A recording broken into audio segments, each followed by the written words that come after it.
Hey everybody, Boss here. Today I wanted to show you around my new Titan 50-pound broadcast spreader.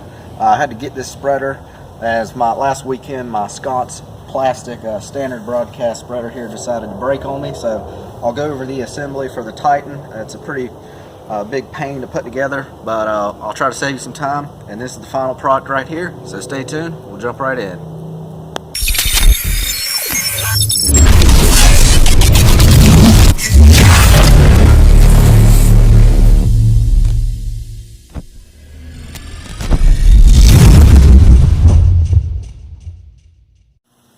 Alright guys, so I've moved back inside where it's warm. I was going to do the full assembly video, but I wanted to show you a couple things. The part I got hung up on the most, where the instructions are unclear, and maybe I'll help you out here. So if we come down here, everybody can get it to this phase, and the axle bushings right here is really what stumped me. So I'm going to try to clarify this a little bit. Obviously, it is upside down here. The words are on the front.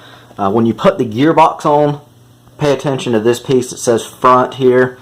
I'm not sure if that's focused in or not, but you'll see it front on the gearbox. So make sure you have that lined up with the front.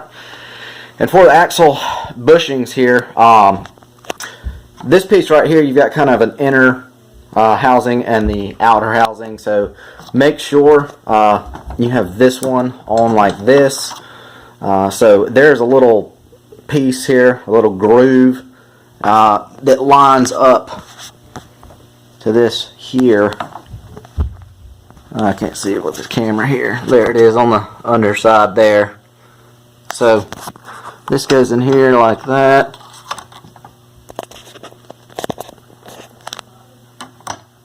And it'll fit right in there in that groove.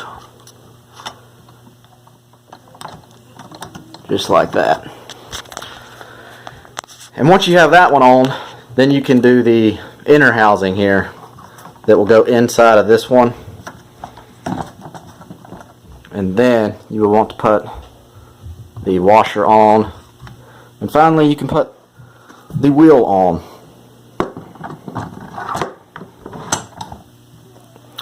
And only one of the wheels actually is threaded to lock.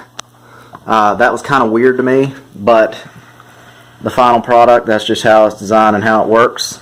So one of the wheels actually drives the propeller or the impeller here, and the other one is just kind of free on its own. And I will mention one thing here. These are a huge pain, the axle cap here, so be sure after you tap this on that you're not going to have to remove it again. It was a real fun time getting it off to shoot this video here, but hopefully that clears it up for you guys. Hopefully you had a lot easier time than I did. Like I said, the instructions are no good, but rather than do the full video, I think you guys can figure it out from here. So let me know if you have any questions. I'll probably do a review after I actually get to use this bad boy, and we'll follow up then, guys. Alright guys, and one last thing I wanted to mention is the Chapin 20 volt electric backpack sprayer that I had. Mine actually broke, and it's funny, the timing. Ryan Knorr actually posted a video the same day about having trouble with his. I actually went to put out my pre-emergent prodiamine last weekend. I filled this guy up here. I was getting ready to put it on, and it started leaking everywhere, all over the battery. It's coming out of the bottom here, just all over my driveway. I got marking dye everywhere. My wife was not happy. I did contact Chapin, and they wanted me to pay for return shipping to get it back to them so they could evaluate and see if it would be covered or whatever they were going to do, or if it was my fault.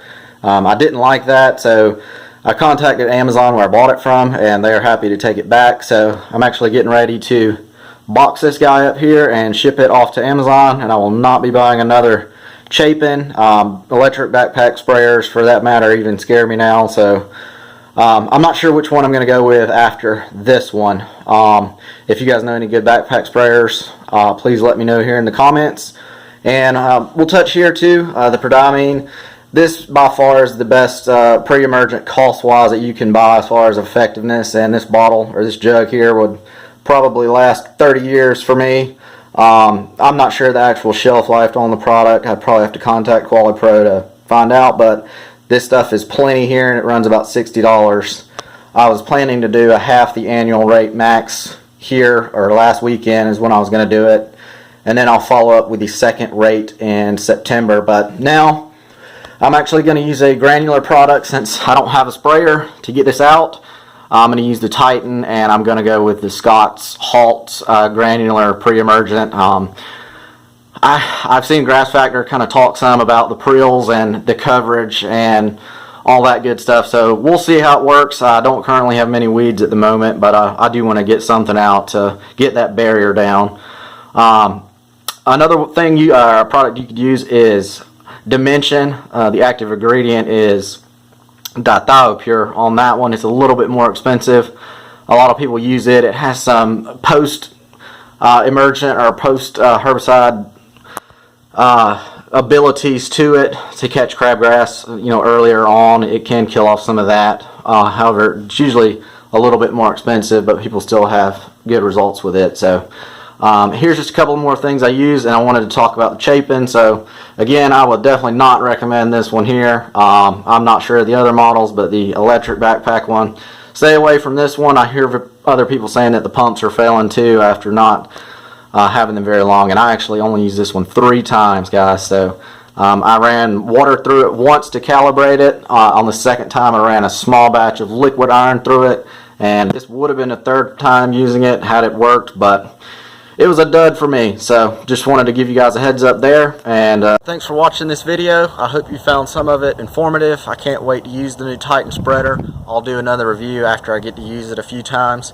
If you have any questions, please leave them in the comments below, and I'll see you in the next one. Hey everybody, Boss here. I'm outside freezing my dick off today. Today I want to show you around my new Titan 50-pound broadcast spreader. I had to get a new spreader after the Scott's.